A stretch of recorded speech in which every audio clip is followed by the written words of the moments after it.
With us today, we got Joe, Trigger Joe Britson. All right, let's go.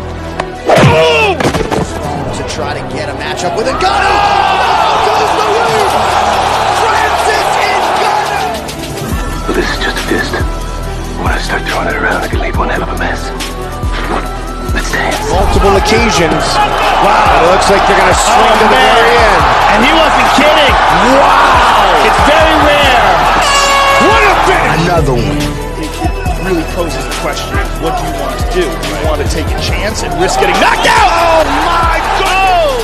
Oh, my God. Trying to take care of business, trying to get to It's a knockout. Oh, my It's a knockout. And he's closing it. Trying to finish it. And it's over. Because I'm going to take this foot and I'm going to whop you on that side of your face. There's not a goddamn thing you can do about it.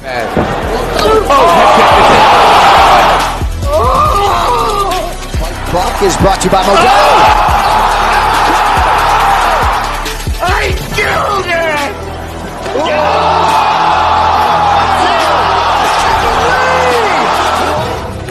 Right in the face, man.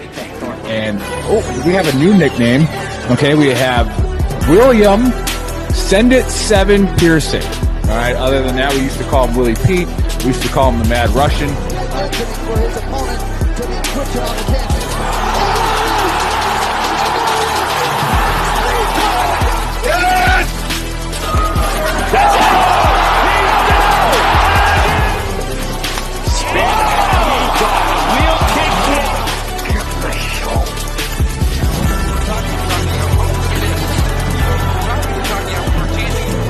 Now you're gonna get it, Bobby.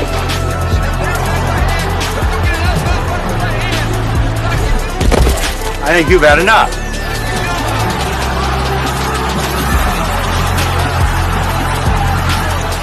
No? Now you've had enough. Bitch.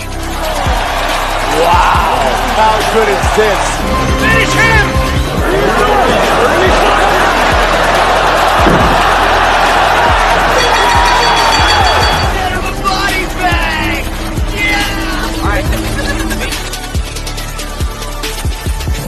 Another one.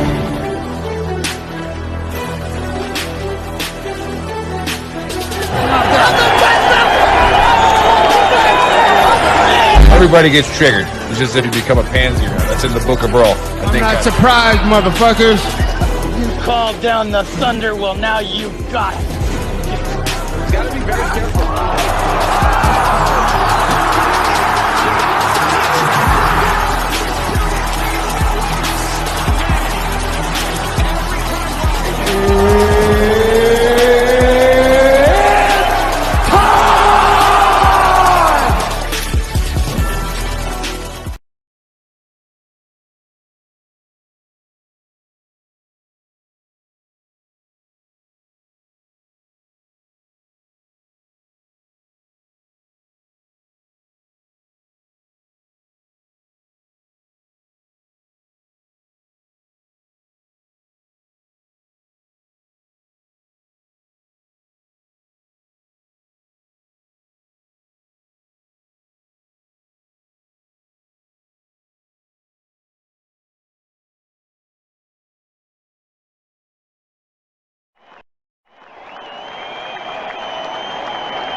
This is the Veteran Trash Talk Sports Betting Show with your hosts, Trigger Joe, Send It 7 Pearson, and the Big Earl.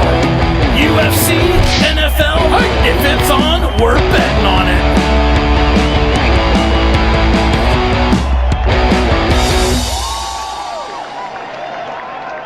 What's going on, Trash Talkers? What's up, Gruntworks Nation? And for the 6 people watching on VRS Radio, would be an all-time high record.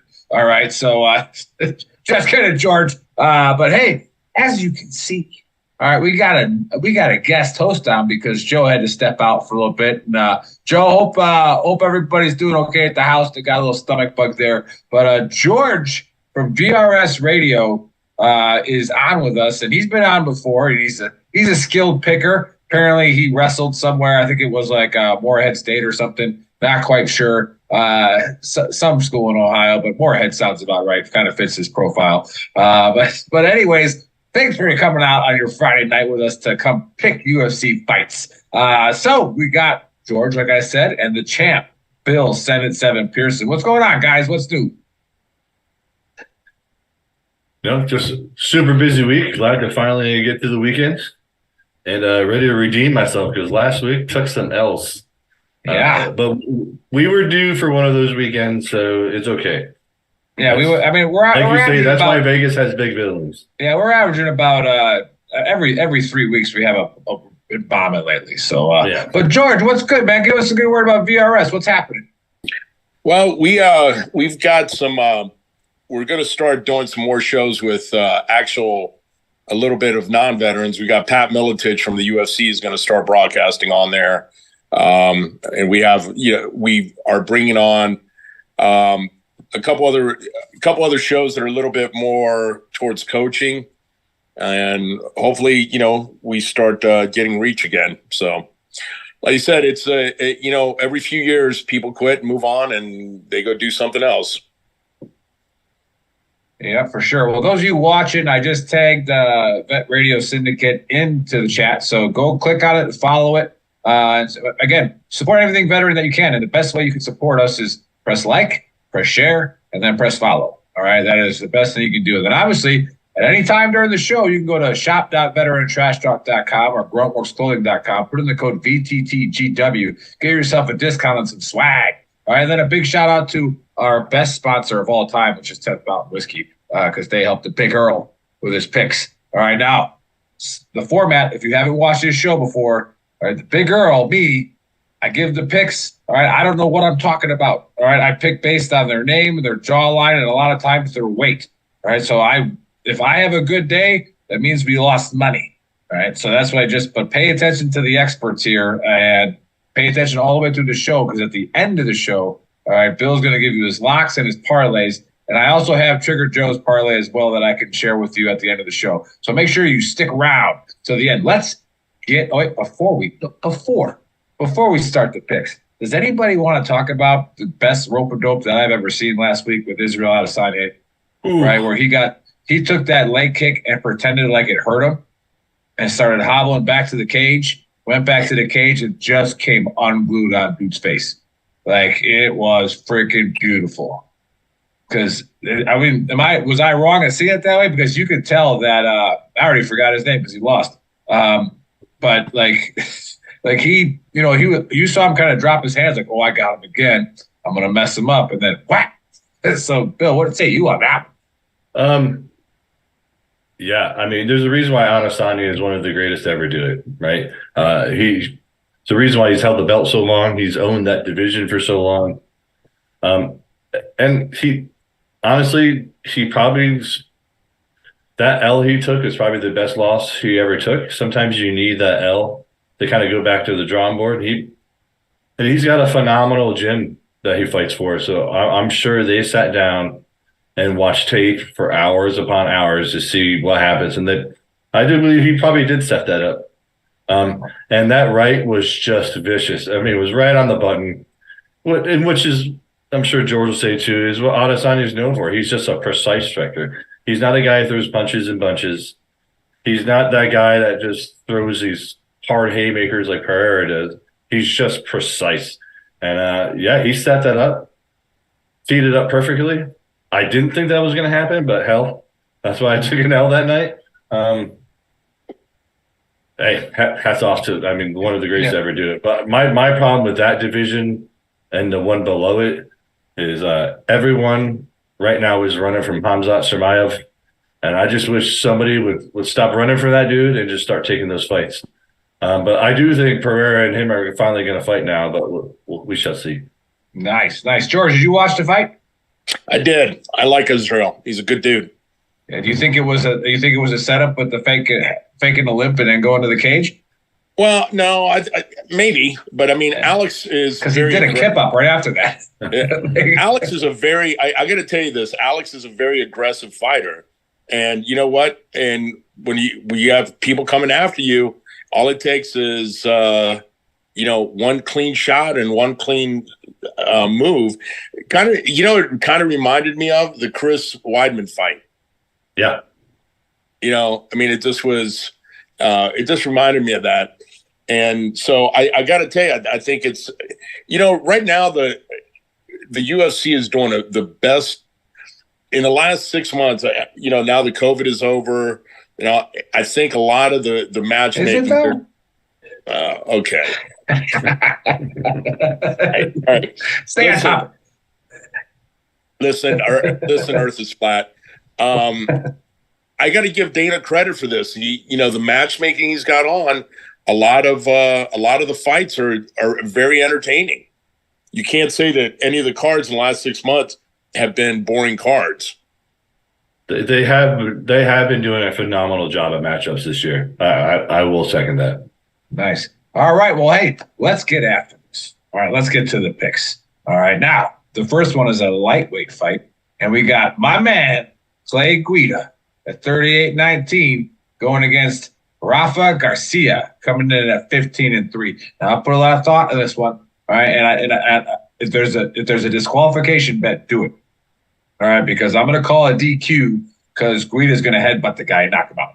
All right, I'm calling headbutt, second round DQ. All right, let's start with the champ. Bill, what say you? Hey, this is one of those things that it's painful to bet on. It's painful to call. I've loved Clay Guida for a long time. He's always going to give you an entertaining fight. He's always going to give you 100% of his energy every fight. He's just not one of those boring guys. He's just been doing this a long time. Hell, just before the show, we're talking about how beat up we are, and we're talking 42 years old, and he's a 41-year-old who's been doing this sport for the past 20, 25 years. He's been doing this, 2006 was his first UFC fight. Before that, he was King of the Cage and Strikeforce. Clay's been doing this. I think his first fight was in 2002, if I'm not mistaken. Yeah, he's been doing this a long time. And, hats off to him. I think it's just time. It's time for him to stop. Actually, I'm looking up right now. His first fight was in the Silverback Classic in July 2003. This guy, think about it, he's been fighting in the UFC since we invaded Iraq. So, he's been doing this a long time. Great fight. I just don't think he's got it this one. I got Rafa Garcia on this one. I was hesitant on how the fight was going to end. I think Garcia's got a chance to TKO him. I don't think he's going to. I see this going to a decision. Clay is just a durable dude. He's lost some submissions lately. Rafa is not a submission guy. He's a punches and bunches type of guy. And Guida loves that style of fight. He's super durable. I got Garcia by decision. Could he win by KO? Absolutely. I just don't see it. Clay, like I said, Clay's just a tough dude. Been doing this way too long. But I got Garcia for sure. Garcia will also be one of my locks later on. But I got Garcia by decision. Very nice. Very nice. All right. George, what say you? I got to tell you this. I got Garcia, but I think he's good enough, and I think Clay's not going to – I don't think Clay's going to last three – I don't think I might see I'm going to call it with a knockout in the third. Okay, there you go. Very nice. Knockout in the third. All right. Let's jump to the next one, and we'll stay with George on this one. We got a bantamweight fight. All right, Pedro Munoz at 19-7, and Chris Gutierrez coming in at 19-3-2. All right, now here again, these are the fights that the big girl hates. All right, these guys weigh 102 pounds. All right, they're not real fighters. Okay, they're like the gymnasts. The girls go gaga over their abs, but we were the same weight of these kids when we were 12. All right, like they're not real. They're not real people. Okay, so I thought about this one, and I think it's going to be a double KO. All right, and it's a double KO because one of the corner guys is going to leave the door open, and a breeze is going to come in and knock both of them out. All right, George, what say you? I'm going to call this one. I'm going to go with Chris Gutierrez. Decision after 3. Decision. All right, yeah. Well, pretty good one because one of the other guys got 2 no contests. I don't know what that means. All right, what do you say, Bill? I got Gutierrez. Gutierrez did win his last fight with a vicious knee to Frankie Edgar. However, Munoz is just tough. Pedro Munoz is a tough dude. I mean, doing a quick scroll, his last few, I don't think he's ever been finished, actually. Yeah, so Munoz has been in there with the toughest dudes in the biz, but he's never been finished. But I do think Gutierrez is just a better fighter. So I'm actually with George on this one. I got Gutierrez by decision. I wouldn't be surprised on a split, especially with the way UFC judges have been lately. You never know what the hell you're going to get with these guys lately. But I got Gutierrez by unanimous decision, only because Pedro is just a tough dude who's not been finished before, and I don't see him being finished in this fight either. Yeah, and I got to agree with you on that. Who knows what these UFC judges are doing? Because, again, I don't really know about these fighters, but I bet on them. All right, I bet exactly what these guys tell me to bet. And every time a fight goes to the cards, I'm like, oh, shit. All right, even though your guy destroyed somebody. You know, it's like, oh, here we go. And then just dangerous. All right, let's go to the next one. It's a light heavyweight fight. So finally the men come back. All right, we got Bozer at 20-9 versus one of my favorite fighters to call of all time, Q Labia. All right, so I'm going to go Bozer second round, all right, with a knife hand strike to the labia. All right, second round labia strike. Champ, see it going that way? It's very possible. Very possible. However, I don't think so. Joe and I are also in agreement on this one, just to get the bottom line up front for everybody, give the bluff. Bozer's our DraftKings sleeper. I mean, right now he was a plus 110. I mean, that's easy money. And Kudalaba loves being finished when he loses. He doesn't have a lot of decision losses, but he's been KO'd. He's been submitted. He's on, I think, a 3-fight losing streak with the full gamut from a KO to a choke to I forgot what his other submission was. And Bozer he was rising, then he had a little bit of fall, but now he's back on that rise again. And Bozer's fought some tough dudes and took him the distance. So I got Bozer on this one, but I think it's going to be Bozer with a second round TKO. Bozer's a tough guy. I think another one of those fighters that took a loss and took a couple losses and went back to the drawing board and realized he needed to fix some things. I think he fixed it. And I think he's got a little bit of a future. Do I think he's going to hold the belt anytime soon? No. Do I think he is going to stay in that top 10 for a little bit in the future? Absolutely. Bozer's a good fighter. I think he's coming through. And Kudalaba, I think, is overrated. And he loves to get finished. And I think he's going to do it again tomorrow night. So, again, Bozer, second round TKO. Yep. Yeah, everybody finishes a labia. All right, George, what say you on that fight? I'm going to go with Bozer on the same. I got to say, I think Kuralaba is going to give him a little bit. I'm going to say round 3 TKO. Nice, third round KO. I like it. All right, let's stay with the same division. All right, light heavyweight fight where you got Jacoby at 18-6, and then Ashat Murkinoff at 12-0. All right, now this is a hard one to pick. I hate to pick Ashat. All right, or I call him Asshat, but no one with the last name that ends in Noff ever loses. Okay, so I'm going to go with the Noff guy because they don't lose. All right, George, what say you? I'm going to say Murzakanov. I'm going to say second round. I'm going to go with the second round TKO or finish. Nice. All right, the champ, Bill, what say you? Yeah. I hate this fight.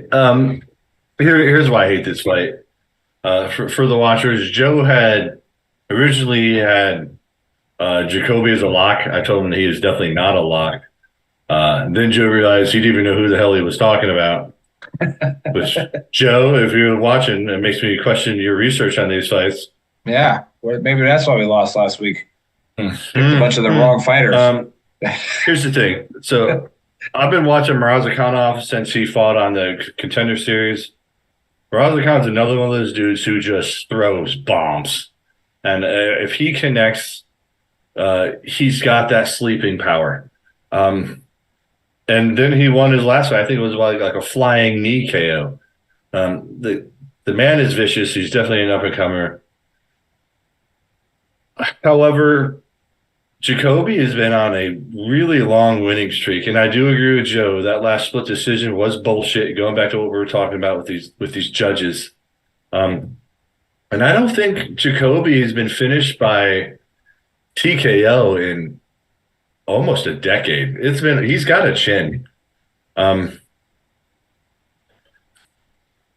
Meraza is I'm leaning on Jacoby by decision.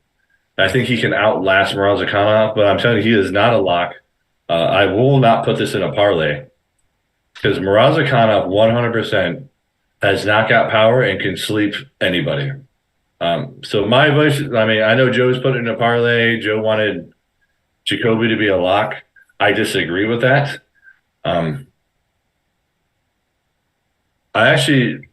If you're struggling for DraftKings, he's not a bad DraftKings sleeper to put Mirazakhanov on there. I'll lean Jacoby by decision. But I'm telling you, I would not put this in a parlay. I would not make this a lock because I'm telling you, Mirazakhanov can knock Jacoby out. He can knock anyone out in this division. He throws absolute power bombs of hate at people. I'm going to stay out of this one parlay-wise. But for sake of the show, Jacoby by decision.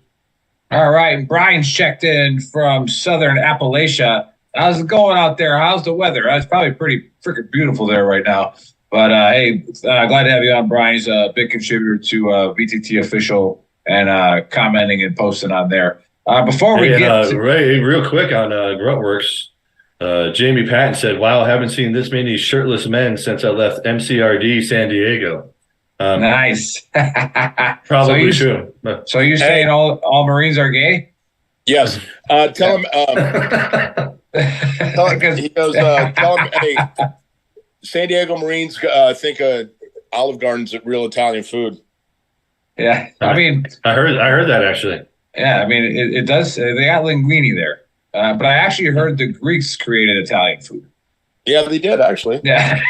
So, if you ever want to see me get George riled up, I'll just comment on one of his posts and say, I think the Greeks invent that. And then it's just all So it wasn't until I started working with Marine guys, a couple of MARSOC guys, and then I went to JTAC school with a couple of them. I realized there was a weird contention between West Coast and East Coast Marines. I thought that was kind of funny. Well, yeah, they got to hate somebody, right? Well, the reason is that, like Gomer Pyle, it started with Gomer Pyle because he went to San Diego, and Lee Harvey Oswald went to San Diego. They take him to baseball games. Parris Island doesn't do that. So it just, So, San Diego Marines go to Waffle House sober. So, it's. Oh, yeah. That's horrible. All right. So. Oh, my God. That's the women. Yeah, but the women that go to San Diego. Nobody can hear what Chris is saying. So Chris is saying they issue tampons at Parris Island. So for fourth Marines too. Yeah. Well, hey, it is what it is. But David Gray says, "Love you, ladies." David Gray, weren't we supposed to sponsor your softball team or something like that? Hey, David Gray is one of the most phenomenal human beings on earth. I can tell you that right now. Yeah, we're tracking exactly who he is. But I think we're supposed to sponsor like his softball team or something. So hit me back up with that because I get drunk a lot and forget when I text people. So let's Dave, he's not lying. Yeah, maybe send an email. That'd be better. But all right, before we get to the co-main and the main, again, we are veteran trash talk. We started during the fake pandemic, okay, that made everybody sit at home, and then rose suicide rates that we kind of saw it coming. That active duty suicide rates rose by 30% that year, and we wanted to give veterans a platform to come hang out because obviously everybody else was shut down. And it turned into such a great community that you guys now own. I'd like to say that I started it, Dave and I started it, Joe started it, but it's yours now.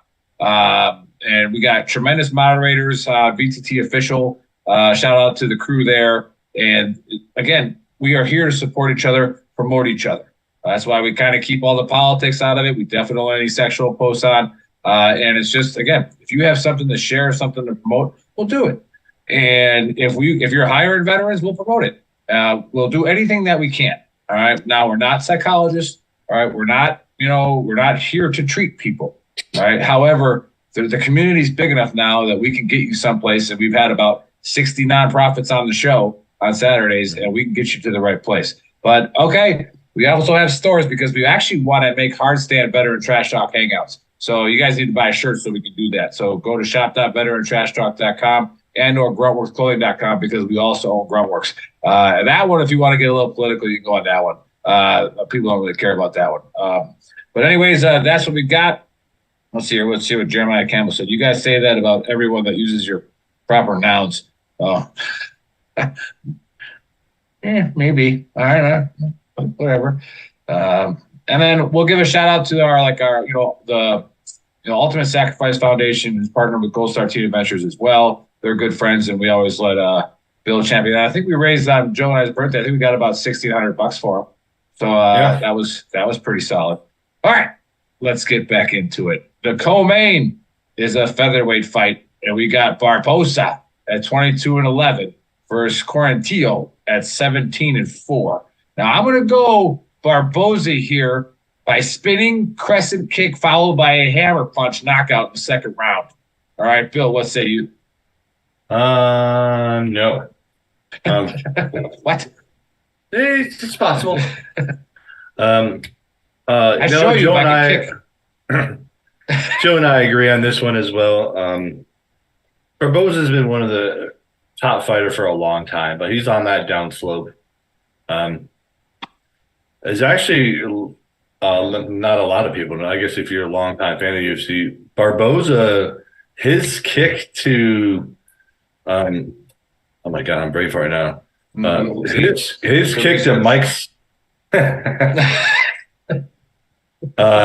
his kick is actually what ruined Mike's eye in the UFC and what made him fight with one eye for the championship, Bisping, that is. So Barbosa is a vicious striker, but he's just on that down. So Quarantillo is on the rise, I think. Another phenomenal fighter. I think they're both tough, but I got Quarantillo by decision on this one. I have to relook Joe's picks again. I think Joe had the same thing. As soon as I saw this fight, I didn't even have to research that much. That's immediately what I thought of. Quarantillo by decision on this one. I think Barbosa is tough. I think Quarantillo is just young and a better fighter right now. But I don't think he's going to finish Edson Barbosa. So I get Quarantillo by decision. Very nice. Very nice. George from BRS, what say you? I got the same thing. Barbosa's a tough competitor. I don't think he's going to get knocked out. I think it's going to be, Quarantillo and with a decision. Unless they do something, I think it's going to be a unanimous decision his way, unless something, hard-wise goes wonky, because like I said, the judges are worse than a pie contest at the county fair.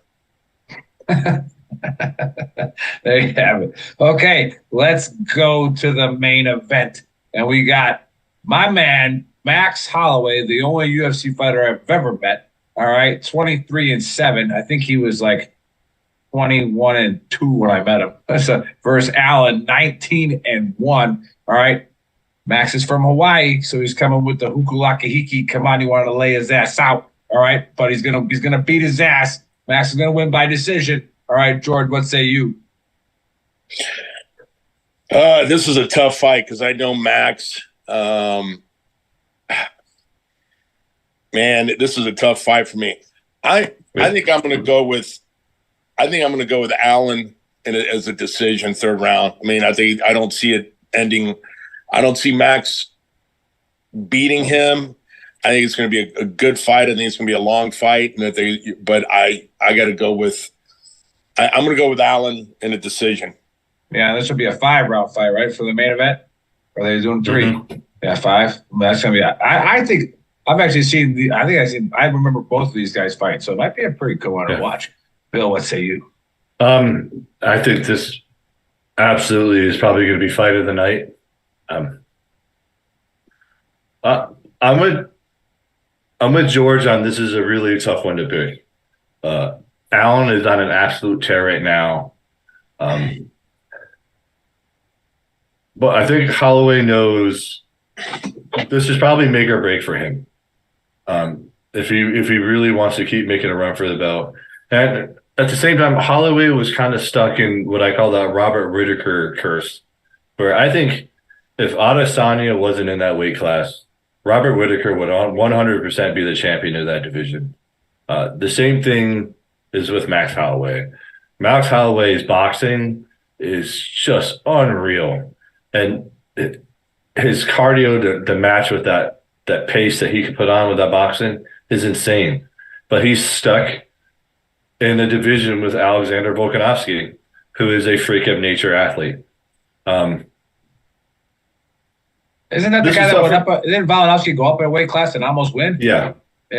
Against another guy that's just insane, Makhachev. Yeah, Makhachev.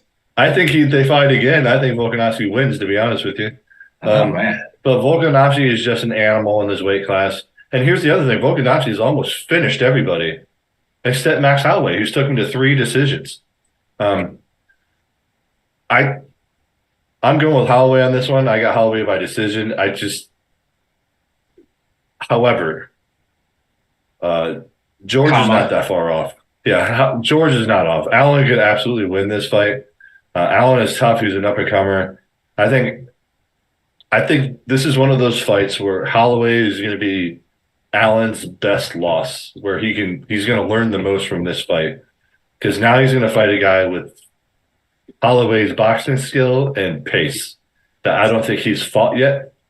And I think Allen 100% is going to fight for the belt sooner rather than later, but he needs to fight in a war with someone like Max Holloway. So I think he's going to lose. I think Allen's going to lose this fight, but I think it's going to be the best loss that's ever happened to him.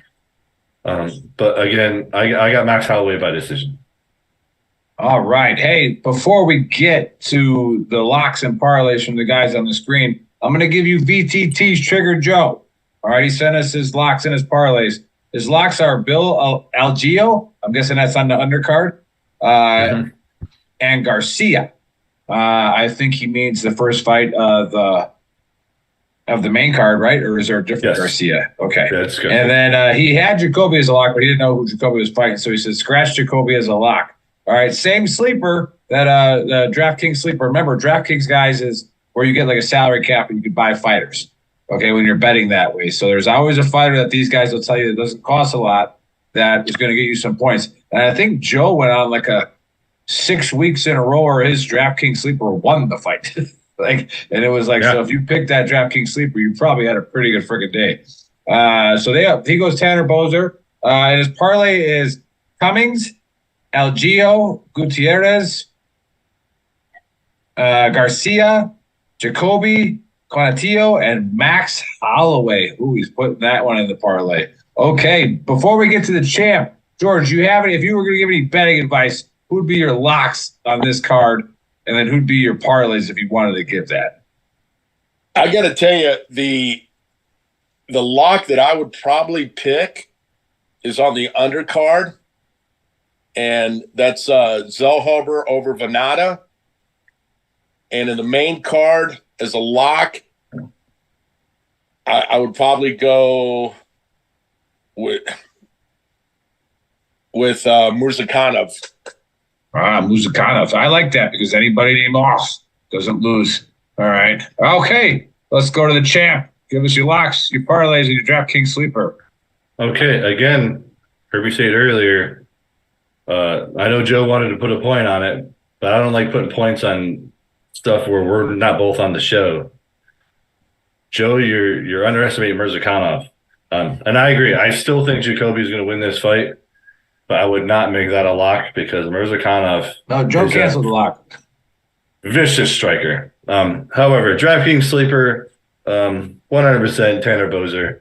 I just don't see Kuralaba coming through on that one, and Bozer's on a little bit of a tear.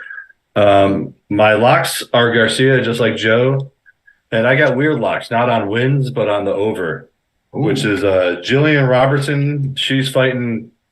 I can't remember who she's fighting. It doesn't matter. Some other. That's Piera Rodriguez, but I think Piera's going to handle her. I agree. I just don't think it's going to be a finish. And same thing with the very first fight of the night is Pudalovia versus Jocelyn Edwards. Edwards just came in overweight as well. I think that's going to be another decision. So taking those overs are really safe bets. You know what's interesting about this card? There's no heavyweights on any of them. Yeah. You know, it's And that's the other thing. If you want to go back to when he did fight at heavyweight, Tanner Bozer actually took Cyril Gahn to a decision. Bozer's got a decent chin. But going back to the locks, yeah. So Padalova and the Robertson fights, take the overs on those. They're just not finishers. So long fights is the safe bet. What leads into the parlay, the Pudilova versus Jocelyn Edwards and Jillian Robertson versus Pereira, take the overs on those ones. Algeo, I'm kind of in agreement with that one. Tanner Bozer, Garcia, Quarantillo, and Holloway is my parlay. Now, if you want to get safer, actually, if you want to get safe, I would take off the Holloway fight. I think that's the safer parlay. But adding Holloway is the little bit riskier for me. That makes it a 7 fighter. Nice. Yeah. You guys might not have seen it, but I had my pen out. So if you have to rewind it, all right, take your pen out and write how these guys bet. Now I'm going to give you the big girls betting strategy, which actually is smart, unlike my picks. But put money on the locks. All right. I don't care if $10 only pays you $2. All right. Put money on the locks. And then those locks should cover. I use it to cover. If I win all those locks, it'll cover my parlay loss. All right. And because in my parlays, I'll put some of those weird ones in there, like the overs or the knockouts. All right. Because the odds pay a little bit better and you want to win big money. But we didn't even give the disclaimer at the beginning of the show. If you don't have money, don't gamble. Okay. Don't do it. All right. We're not here for that. But we are here because there's a lot of people in the veteran community, first responder community that love UFC. And I'm actually turned into a pretty big fan of it. Pretty soon I'm not going to be able to use the excuse that I don't know who these guys are anymore because I'm pretty much watching every damn fight. Let me ask you your opinion on something, because now in Ohio, Ohio has legal betting. I mean, it's most states. What's your favorite betting app? My favorite. Go ahead, Bill. So here's my advice on this one. So I live, like, for instance, I live in Washington right now, which they have weird rules. Like gambling's legal, but online betting is illegal. And that's because there's weird deals that some of the native tribes that own casinos have made with the state. So here I can sports gamble, but only in the casino. But if I'm anywhere else, to me, so if you're in a state like that, my bookie's the way to go. That's what I use, because Texas, you can't online gamble either. Yeah, so my bookie's the way to go. You can use Bitcoin to transfer stuff in and out. And it's don't tell the IRS, but that's how I hide my Bitcoin winnings. Here's the difference. So with a website like MyBookie, you can bet parlays.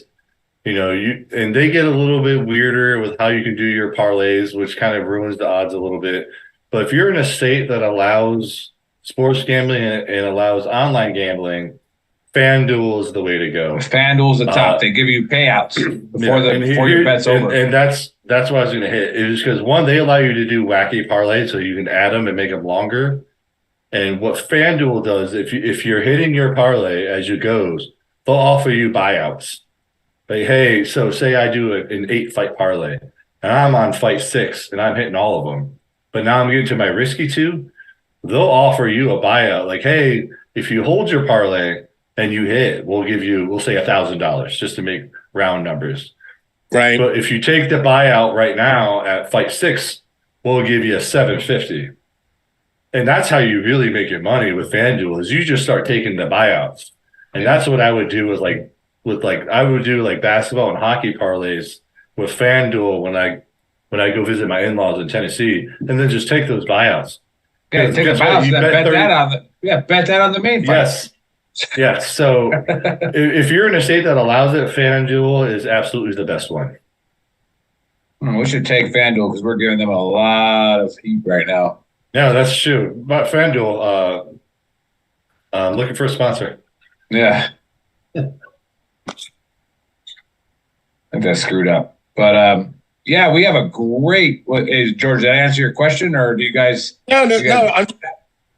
I'm not. That's not a. What do you call it? That's not a.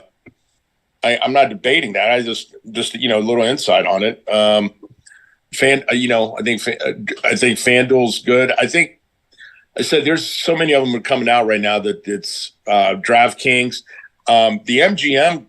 Yeah, BetMGM. Yeah, Caesar Sportsbook is okay. Yeah, and they've got some nice because you could play. One of them I think is DraftKings, or you could bet on the player on some of them. And there's prop bets on most of those on those apps. So let me tell you about a couple of days ago. I was in Phoenix for business and then visiting Dave, Faceman.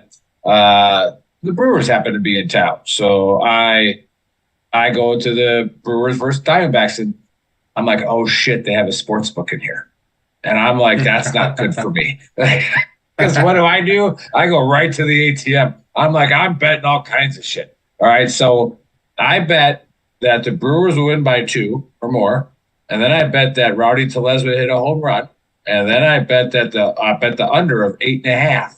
Okay, and I put $5 on it. Well, Rowdy Tellez hit a home run to go up 7-0. Okay, wow. Right. Then Arizona scored a run and had the bases loaded, and then it was a game-ending double play to be 8 runs, not 8.5. Like I bet, and $5 off the $5 paid $200.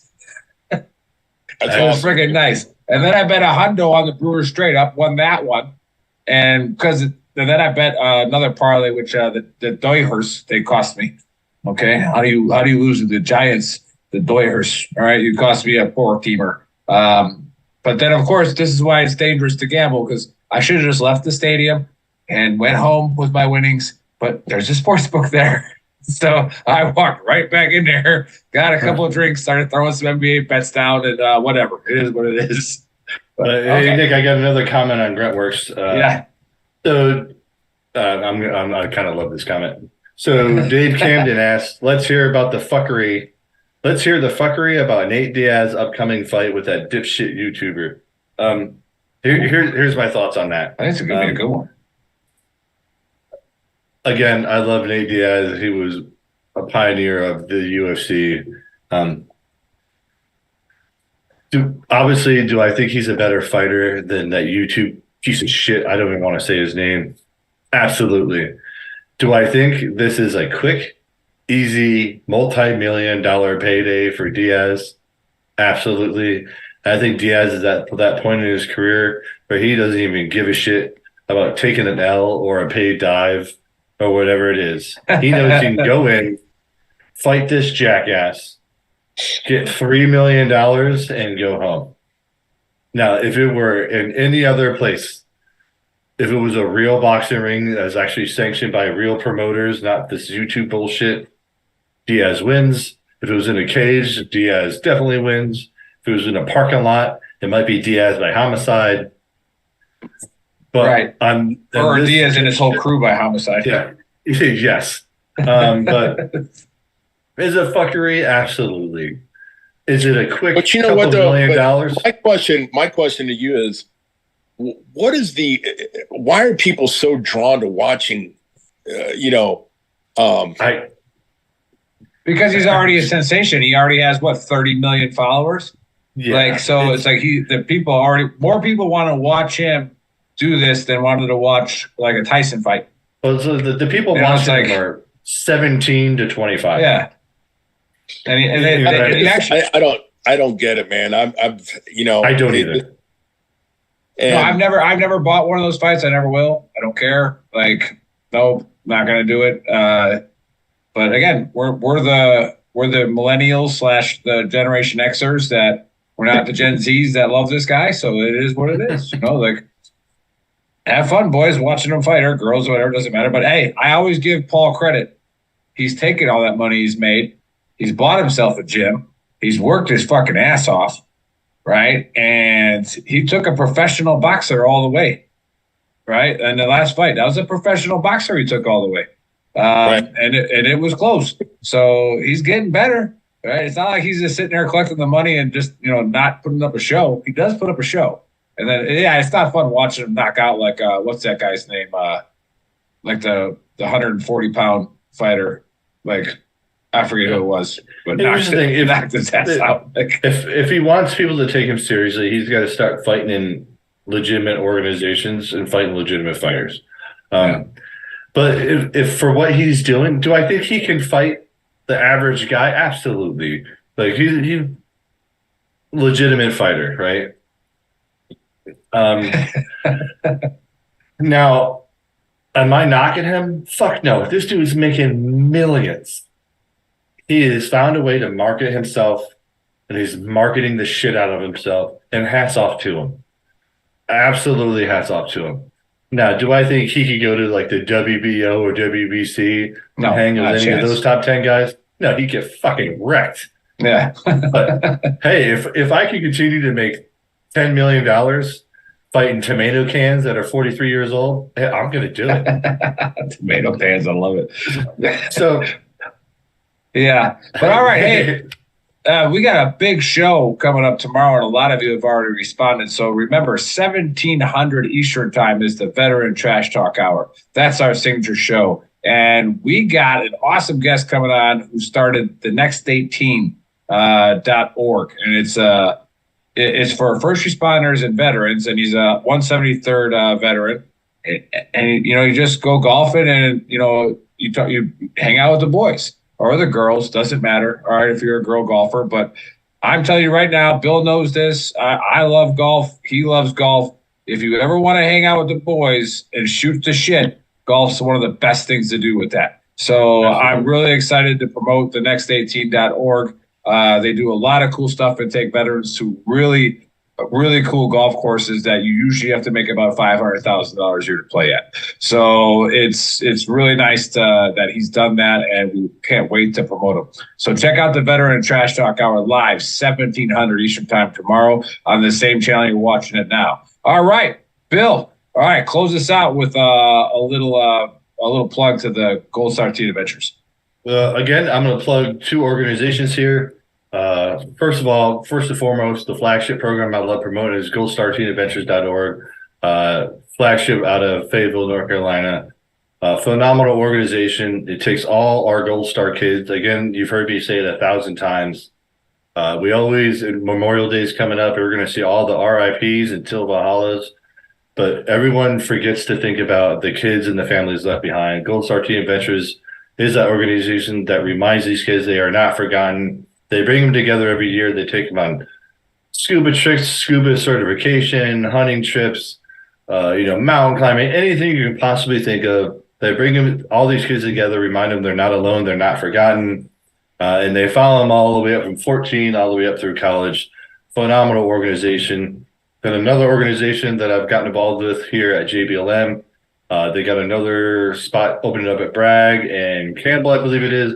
WearBlueToRemember.org, another phenomenal organization with Gold Star kids, founded by a Gold Star spouse who said she realized that the only time people thought about the Gold Star kids is when they got a front row seat at a Memorial Day event. And, that's kind of sad. It's great that they're remembering them on Memorial Day, but that should be the only time we think about these Gold Star kids.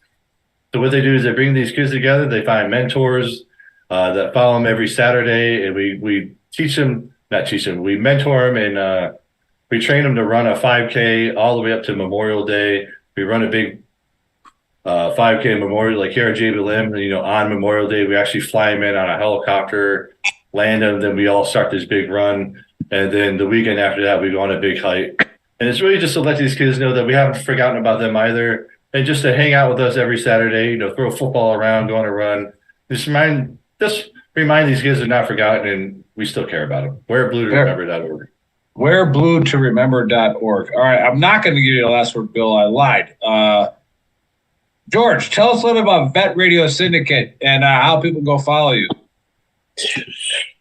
You could follow us at our page is Vet Radio Syndicate, our Facebook page, and we, are currently we're just we have 3 shows on every week. We're covering veteran topics. We're starting to do.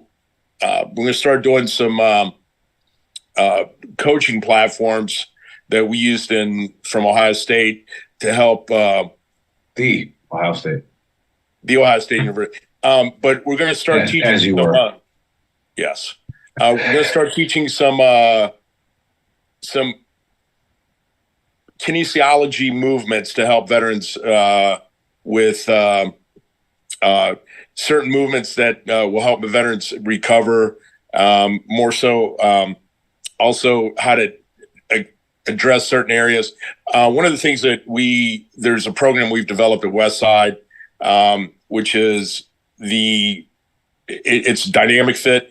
So it basically helps you recover so if you have a torn labrum, you have a L3, L4, L5 compression, C4, C5. There's some exercises we're going to show you how to relieve some of that pressure, how to become, functional mobility. And, we're going to have Mark on. We have a show with Pat Militich that's starting to come on in a month. So we're revamping. I mean, we've lost some people that have left, typical, veteran stuff. Yeah. All right. Well, thanks for that plug, George, and thanks for coming on and replacing Joe. We had a ton of fun. We'll see you guys at. Nick. Yeah, go ahead. It's WearBlueRunToRemember.org. I was going to say I couldn't find it. So WearBlueRunToRemember. At Wear Blue Run. There it is. Got it. All right, Wear Blue Run to Remember. So go to Wear Blue Run to Remember and Gold Star Teen Adventures and also Bet Radio Syndicate. Don't forget to come to ours, but Bet Radio Syndicate's like our redheaded stepchild. We'll always take care of them, no matter what. But we'll see you guys tomorrow, 7:00 Eastern Time.